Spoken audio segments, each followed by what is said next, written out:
ॐ विश्वानि देव सवितर्दुरितानि परासुव यद्भद्रन्तन् आसुव। यजुर्वेद अध्याय 30 मंत्र संख्या 3। भाव है, हे समग्र ऐश्वर्यों के दाता परमपिता परमेश्वर, इस जगत के उत्पत्ति करते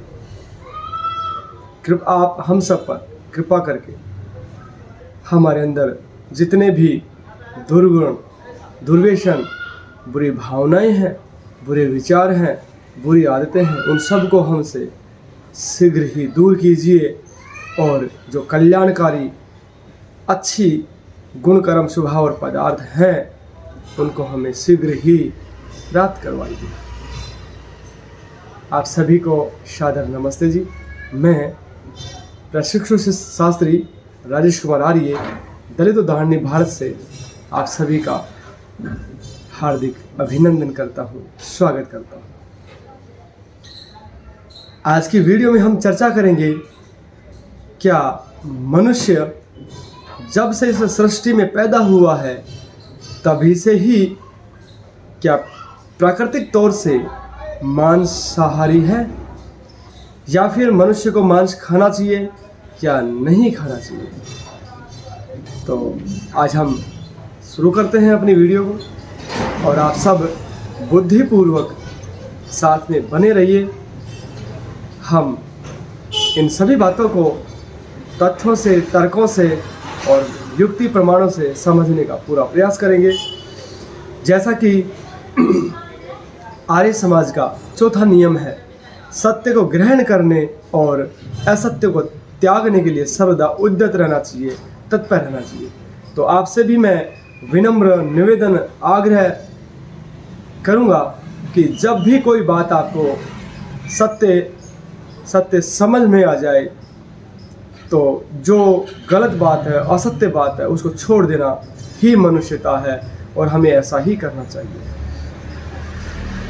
आज हम मांसाहार को लेकर के 3 दृष्टिकोण से देखेंगे इसको, शारीरिक, मानसिक और आध्यात्मिक।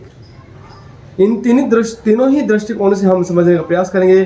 क्या मांस खाने का कहीं हमारे शास्त्रों में विधान है क्या, या फिर ये खाना सही है कि गलत है। सबसे पहले हम शारीरिक तौर से देखते हैं। इस संसार में, इस प्रकृति में जो मांसाहारी जीव हैं और जो शाकाहारी, मांसाहारी दोनों तरह के जीव हैं, और एक शाकाहारी जीव है। 3 तरह के जीव इस प्रकृति में बनाए गए हैं इस प्रकृति को संतुलित रखने के लिए। जिस तरह से मैं ये कहूँ कि ये एक सामान्य सा पेन है, जिस भी कंपनी ने इसको बनाया है, इसमें एक भी पार्ट, एक भी भाग संभवतः अधिक नहीं लगाया, एक्स्ट्रा नहीं लगाया, फालतू नहीं लगाया। ये घड़ी है, इस घड़ी में भी छोटे मोटे सैकड़ों पुर्जे होंगे। अगर बुद्धिपूर्वक ध्यान से देखेंगे तो कंपनी ने एक भी स्क्रू, नट फालतू नहीं लगाया, एक्स्ट्रा नहीं लगाया। और ये तो मनुष्य कृत है, इनमें तो कमियां रह सकती हैं।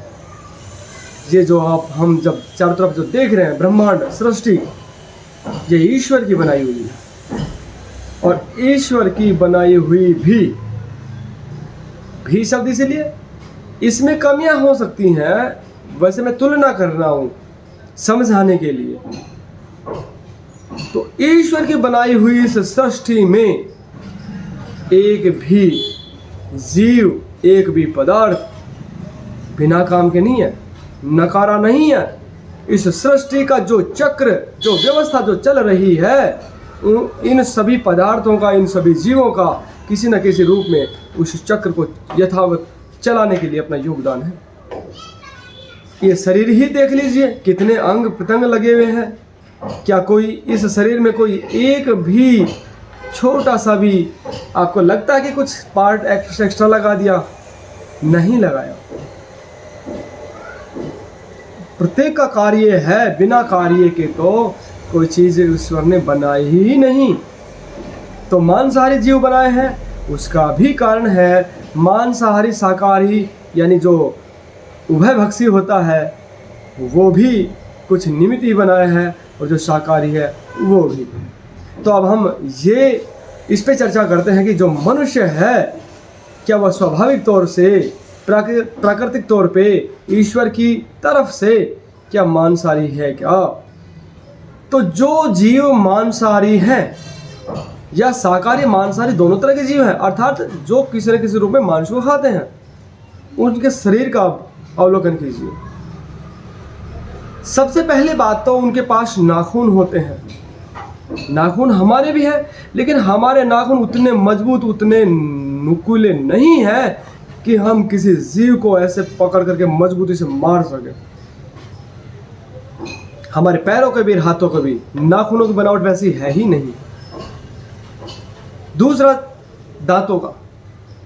शेर के कभी आपने शेर का जो जबड़ा है या बिल्ली का जबड़ा है कभी आपने देखा होगा?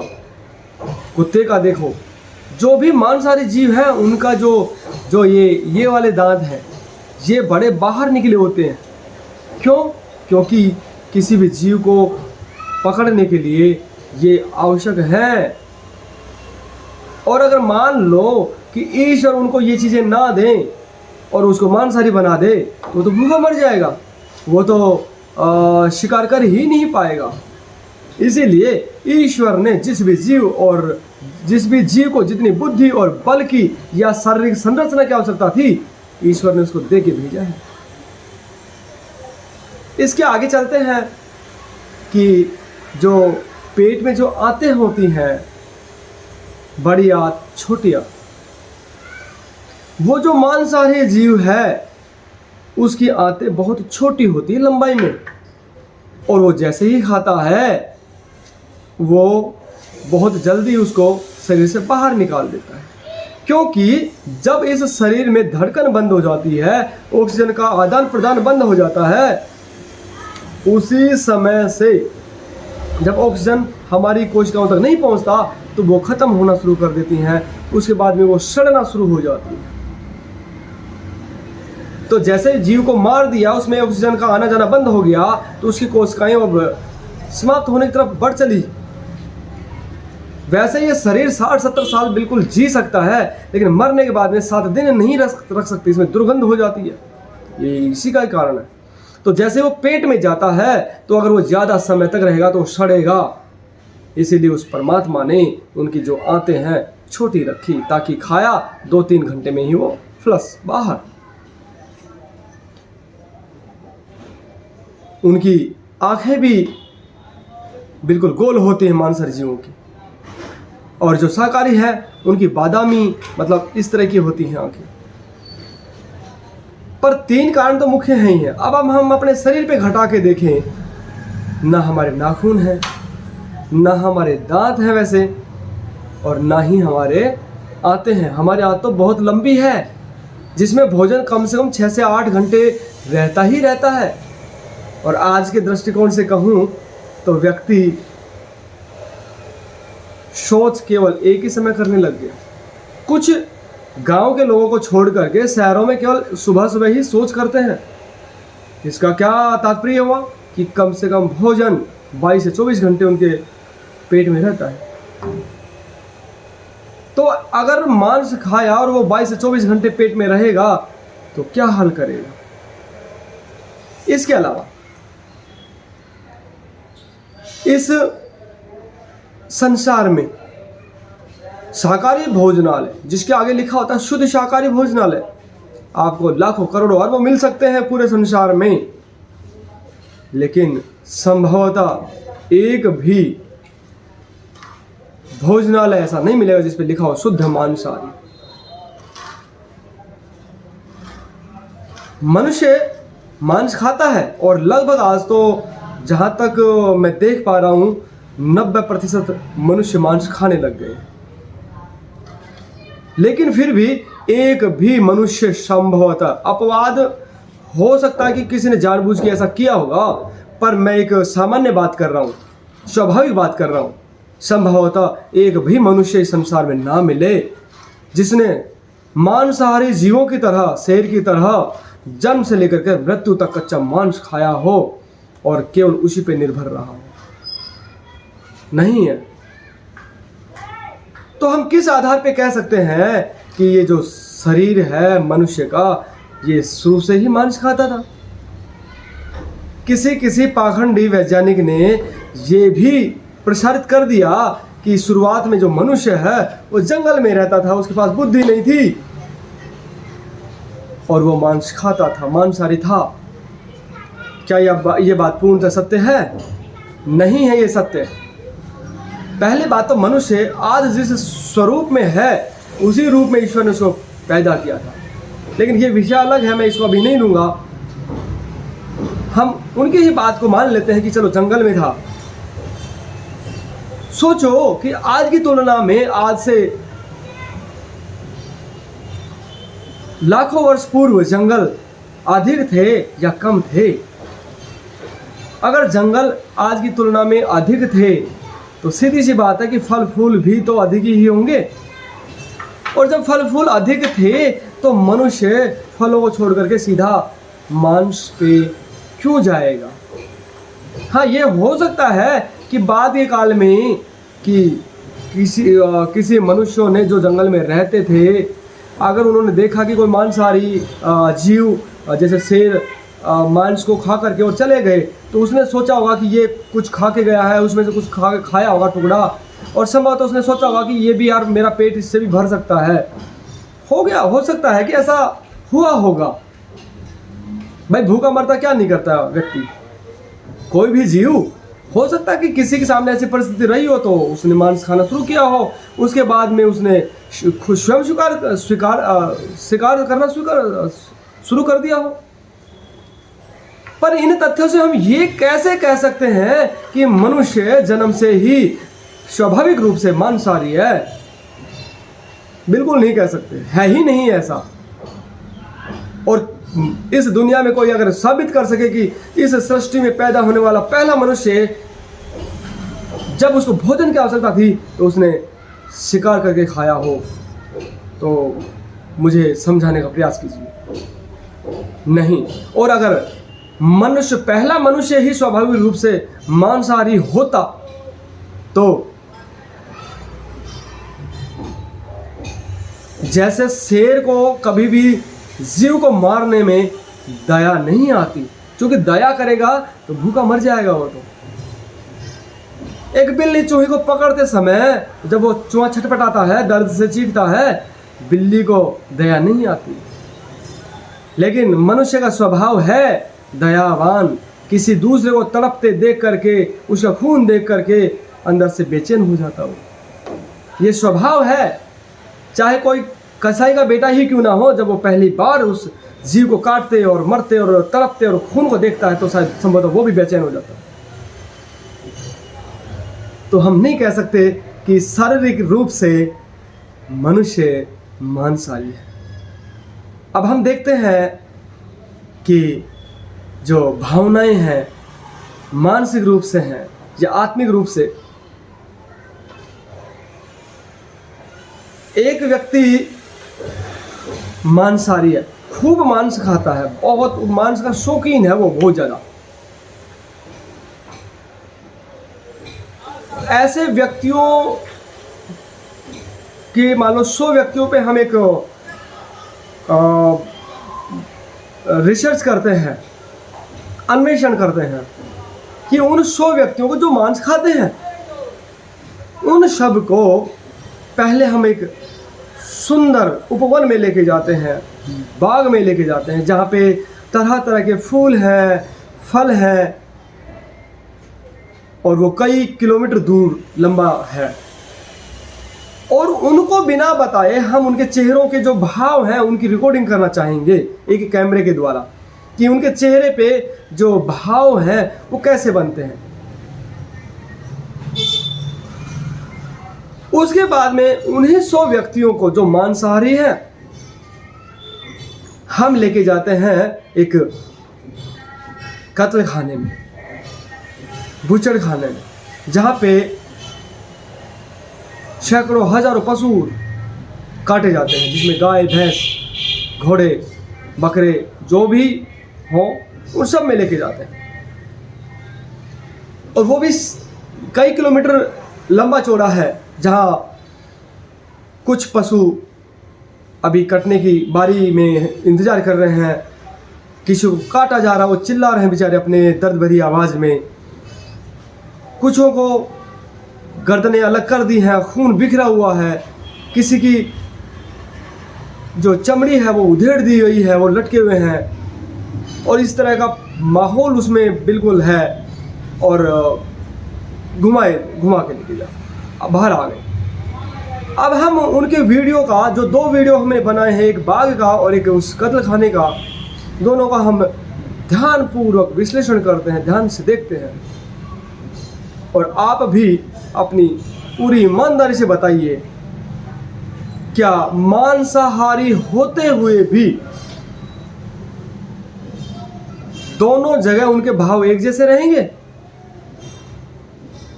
नहीं रहेंगे। जब बाग में जाएंगे तो एक फल तोड़ते हुए भी चेहरे पे मुस्कान रहता है, एक अंदर ऊर्जा होती है कि यार कितना सुंदर सेब लगा हुआ है, आहा कितना सुंदर फूल है, खुशबू आ रही है, क्या प्रकृति ने नज़ारा दिया है।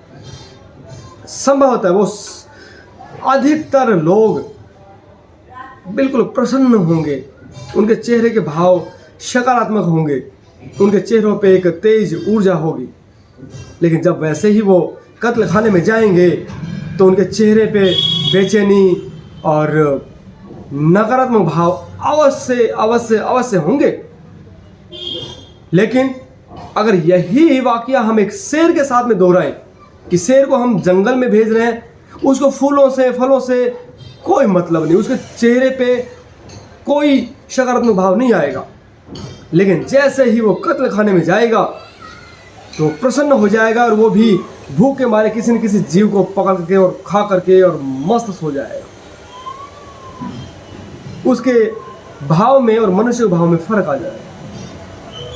तो हम ये निष्कर्ष निकाल सकते हैं कि मानसिक रूप से भी हम मांस के लिए नहीं बने। और इसका एक उदाहरण और भी ले सकते हैं कि बेशक मांसाहारी ही क्यों ना हो, जब उसको एक चाकू पकड़ा दिया जाता है उस जीव को काटने के लिए, तब कहीं ना कहीं उसके हाथ शुरुआत में तो कांपेंगे। वो जब 150 काट चुका होगा तो हो सकता है कि फिर उसके लिए वो चीज़ें सामान्य हो जाए। लेकिन जब पहली बार काटता है या पहली बार कटते हुए देखता है तो उसका मन, उसकी आत्मा भी बेचैन हो जाती है। और दूसरी बात मैं ये कहना चाह रहा हूँ कि जब किसी मनुष्य का कत्ल होता है, अर्थात किसी बहन को कोई जो बदमाश है वो चाकू मारता है, और जब ऐसी वीडियो या किसी का गला काटते मनुष्य की वीडियो हमारे पास आती है तो हमारे चेहरे पे भाव बिल्कुल अजीब क्यों हो जाते हैं। कई बार तो ऐसा होता है कि भाई इसको बंद कर दे, मेरे से नहीं दिखा जा रहा। क्यों ऐसा क्यों है? अगर हम स्वभाव से ही मांसाहारी हैं तो फिर क्यों? क्या दर्द केवल इस मनुष्य को ही होता है, बाकी जीवों को नहीं होता क्या?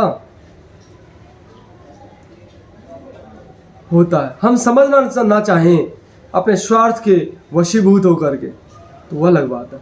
अब तीसरा देखते हैं हम आध्यात्मिक रूप से कि क्या हमारे धर्म ग्रंथों में ऐसा लिखा हुआ है। तो मैं आपके सामने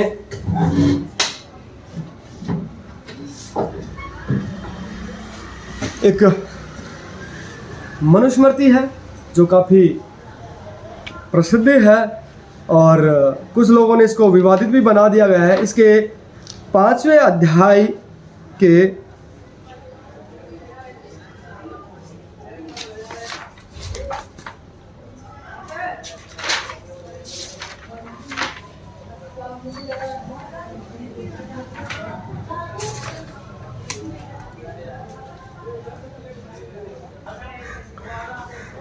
5वें अध्याय का 51वां श्लोक है, जिसमें लिखा है, अनुमंता विशेषिता निहंता क्रय विक्रयी संस्कार हरता चोप हरता च खादक्स चेति घातकाः। अर्थात अनुमति या आज्ञा देने वाला, मांस को काटने वाला, पशु पक्षी को मारने वाला और मारने के लिए पशुओं को मोल लेने और बेचने वाला, मांस को खरीदने और बेचने वाला, पकाने वाला, परोसने वाला, खाने वाला, ये सब के सब हत्यारे हैं, पापी हैं। अर्थात हत्या में भागीदार होने से पापी है। इसी के मनुस्मृति अध्याय 5 श्लोक नंबर 45, इसमें भी ऐसा ही लिखा हुआ है। मैं हिंदी बता देता हूँ। जो व्यक्ति अपने सुख की इच्छा से कभी न मारने योग्य प्राणियों की हत्या करता है, कभी न मारने योग्य प्राणियों की हत्या करता है, वह जीते हुए मरकर भी कहीं भी सुख शांति को प्राप्त नहीं करता। अर्थात प्राणियों की हत्या करने वाले को इस जन्म और परजन्म में दुख प्राप्त होता है। अगला श्लोक उसमें ही, जो व्यक्ति प्राणियों को पकड़ने के लिए, बंधन में डालने के लिए, वध करने के लिए, उनको पीड़ा पहुंचाने की इच्छा नहीं करता, जो व्यक्ति प्राणियों को पकड़ने के लिए, बंधन में डालने के लिए, वध करने के लिए, उनको पीड़ा पहुंचाने के लिए की भी इच्छा नहीं करता, वह सब प्राणियों का हितैषी है। वह इस जन्म तथा परजन्म में बहुत अधिक सुख शांति को प्राप्त करता है। इससे अगला है, जो व्यक्ति किसी भी प्राणी की हिंसा नहीं करता, वह जिसका ध्यान करता है, जिस काम को करता है और जहां धर्मयुक्त मन को लगाता है, उसको सुगमता से प्राप्त कर लेता है। अर्थात उसको जीवन में शीघ्र ही सफलता प्राप्त होती है। इससे अगला है, मांस की उत्पत्ति जैसे होती है, उस घृणित क्रिया को और प्राणियों की हत्या और बंधन से होने वाले उसके कष्टों को देख विचार कर मनुष्य सब प्रकार के मांस भक्षण से दूर रहें। अब आप समझ सकते हैं कि हमारे धर्म ग्रंथों में भी ऐसे घृणित बातें नहीं लिखी हुई कि भी मांस खाने चाहिए। हाँ, बाद के काल में स्वार्थी लोगों ने उसमें जब स्वयं को वो कुकर्म करने थे, पाप कर्म करने थे, तो उन इच्छाओं की पूर्ति के लिए इनमें घुसेड़े जरूर गए, अवश्य घुसेड़े गए, उनको छोड़ दिया जाए। तो धर्म की जो परिभाषा है उसमें भी अहिंसा सत्यम आस्ते शौचम इंद्र निग्रह दया दानम दमो शांति सर्वेशा धर्म साधनम, ये याज्ञवल्क्य जी कहते हैं। इस धर्म का जो लक्षण है उसमें पहला है अहिंसा, और मांस कभी भी बिना हिंसा के प्राप्त नहीं होता है। आदमी खुश होकर के, हंस करके कभी भी किसी का मर्डर नहीं कर सकता, किसी की हत्या नहीं कर सकता। उसके चेहरे पे नकारात्मक भाव आएंगे ही आएंगे।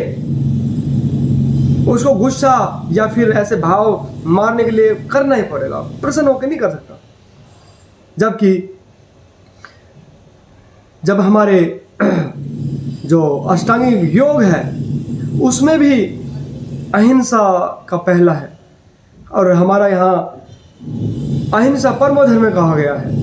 अहिंसा परमो धर्म, धर्म हिंसा तथैवच, कि धर्म को समझ करके फिर हिंसा कीजिए तो ठीक है। जैसे एक फौजी अगर दुश्मन को मारता है तो ठीक है, एक जज एक पापी हत्यारे को फांसी देता तो ठीक है, वो धर्मानुसार है।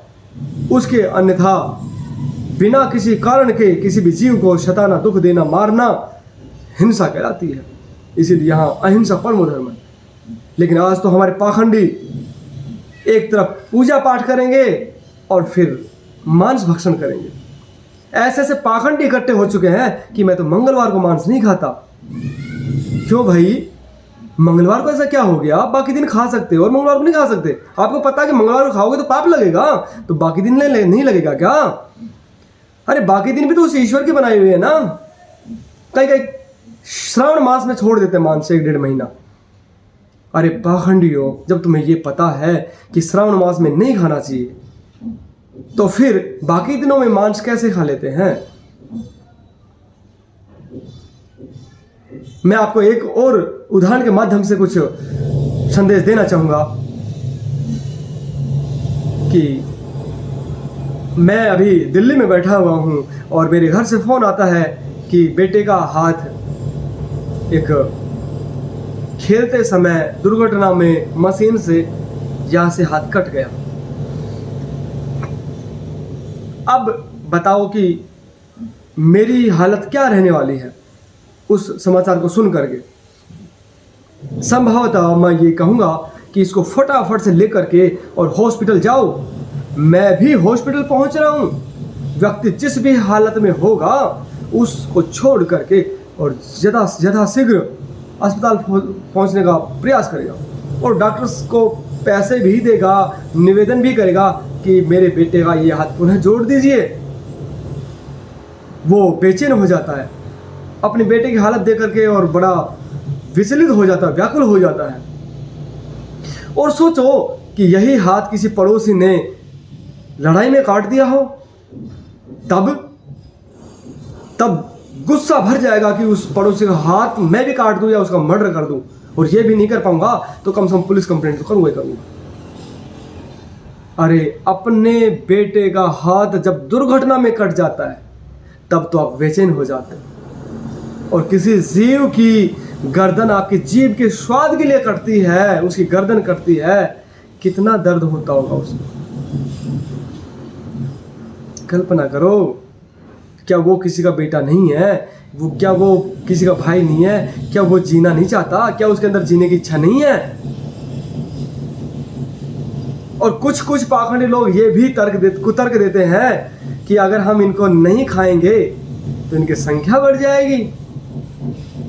अरे भाई, जंगल में अगर कोई व्यक्ति अपना हस्तक्षेप ना करे तो किसी भी जीव की संख्या बढ़ती है क्या ज्यादा या कम होती है क्या? वहां पे सदैव एक बैलेंस बना रहता है। उस ईश्वर ने बैलेंस बनाने के लिए ही तो मांसाहारी जीव पैदा किए हैं, वो है ना बैलेंस बनाने के लिए।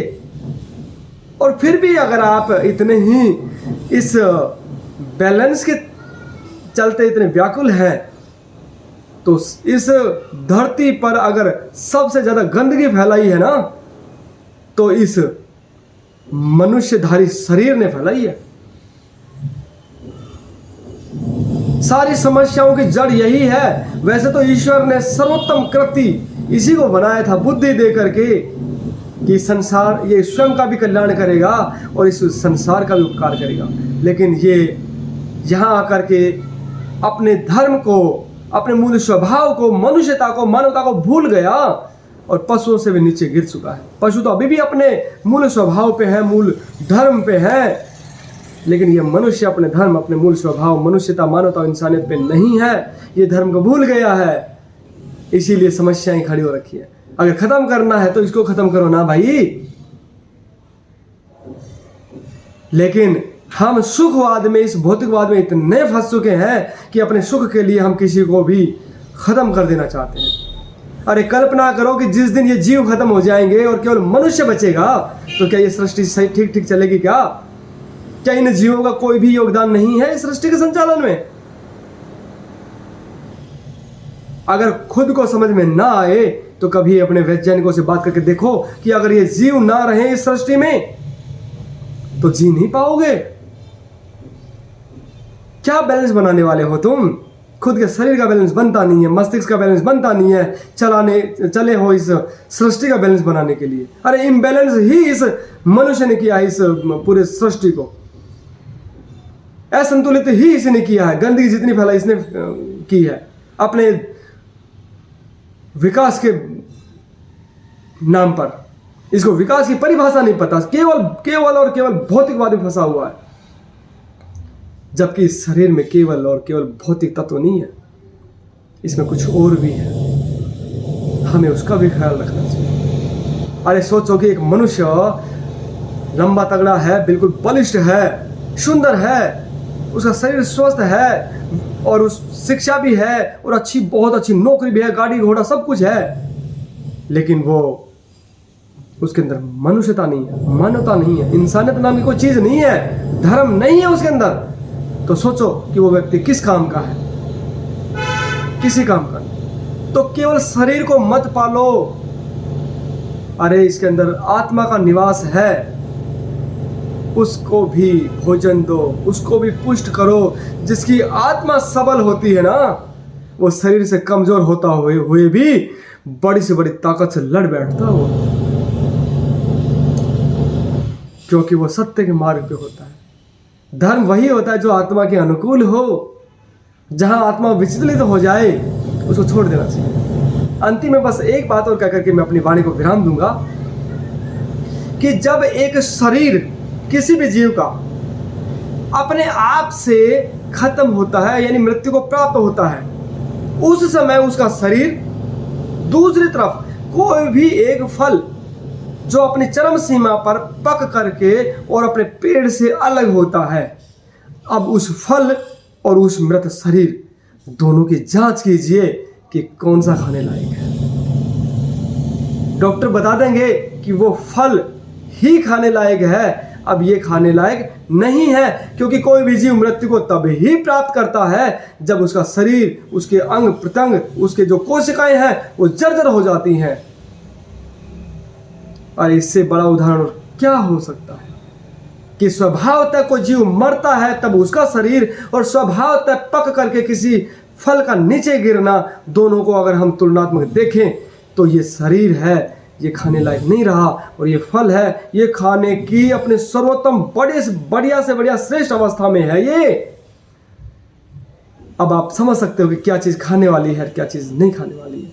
जैसा खाए अन्न वैसा होए मन, क्योंकि हमारे अंदर जो भी भाव आते हैं वो हमारी ग्रंथियां हैं वो हार्मोन्स रिलीज करती हैं, छोड़ती हैं शरीर में, और जब हार्मोन्स जैसे रिलीज होती हैं तो हमारे शरीर के भाव वैसे ही बनते हैं। जब हम फिल्म देखते हैं कई बार गुस्सा आता है, कई बार हमें प्रेम आता है, कई बार आंसू तक निकल जाते हैं फिल्म देखते हुए। ये हमारे हार्मोन्स की वजह से ही है। हंसना, बोलना, चलना, उठना, मतलब जितनी क्रियाएं होती है वो हार्मोन्स की वजह से करते हैं।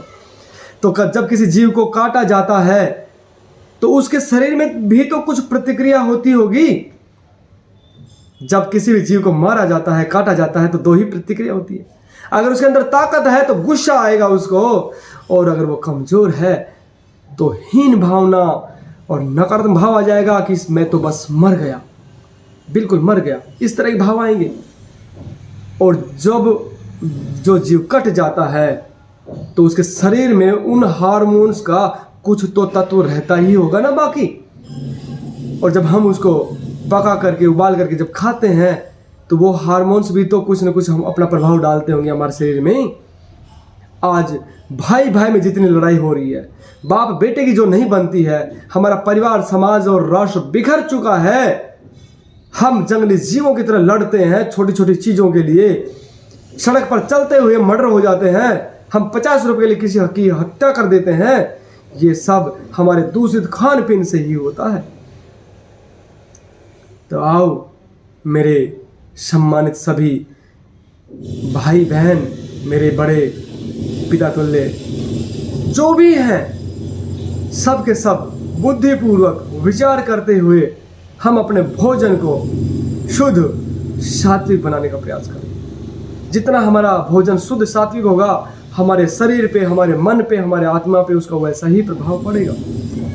और ईश्वर ने शाकाहारी भोजन में भी उतना ही या उससे अधिक प्रोटीन, कार्बोहाइड्रेट, वसा जो भी आपको चाहिए मांस में, वो सब कुछ आपको इसमें मिल जाते हैं। चना है, सोयाबीन है, पनीर है, मूंगफली है, बादाम है, अरे सब में है, ईश्वर ने दिया है। ऐसा कोई चीज़ नहीं कि इसे शरीर को आवश्यकता हो और उसने शाकाहारी भोजन में ना दिया हो। तो फिर क्यों हम जीवों के पीछे पड़े हैं, क्यों उनको दर्दनाक मौत देते हैं? और कोई तो ये कहता है कि अंडा तो मांस नहीं है। अरे भले आदमी हो, अरे भोले आदमी हो, अंडा किसी पेड़ पे नहीं लगता, अंडा मुर्गी के पेट से निकलता है। और मैं आपको बता दूं कि मुर्गी को केवल इसीलिए पाला जाता है कि वो पहले अंडे दे। जो छोटे मुर्गे होते हैं उनको मार दिया जाता है बचपन में ही, छोटे छोटे बच्चों को ही मार दिया जाता है। चेक किया जाता है कि मुर्गी कौन सी, उनको पाला जाता है और मुर्गों को मार दिया जाता है। उसके बाद में जहाँ वो महीने में मुझे वैसे ध्यान नहीं है कि कितने अंडे देती हैं, लेकिन जहाँ महीने में अगर वो 3 से 4 अंडे अगर देते होंगी तो उनको ज़बरदस्ती प्रेग्नेंट कर करके उनका बलात्कार किया जाता है इन जीवों का। उन मुर्गियों को अंडे देने के लिए मजबूर किया जाता है। अरे उसका कच्चा गर्भ है, उसका मेंस्ट्रुएशन है वो। अरे बुद्धि से सोचो कि तुमने स्वयं ने अगर खीर खाई हो जो जिसमें बादाम और अखरोट और काजू सब कुछ डले हुए हैं और गलती से आप उल्टी कर दो, तो क्या स्वयं के मुख से निकली हुई चीज खा सकते हो क्या तुम?